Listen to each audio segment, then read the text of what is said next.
What if I told you? Most major accidents don't start big, they start small. One tiny shortcut, one ignored rule, and suddenly, everything collapses. This is the domino effect of small safety violations, and it's happening in workplaces every single day.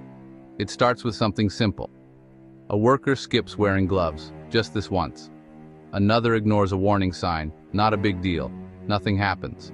So it feels safe to repeat. But here's the problem. Each small violation sets off a chain reaction. When others see it, they think, it's okay.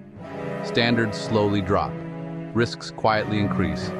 Then one day, a machine malfunctions, a safety check is missed, and suddenly, a serious accident happened. Not because of one big mistake, but because of many small ones stacked together. Like dominoes, once the first one falls, the rest follow. So remember, safety isn't about big actions, it's about consistent small decisions. Because the smallest shortcut today could lead to the biggest accident tomorrow. Stay alert, stay responsible, stay safe.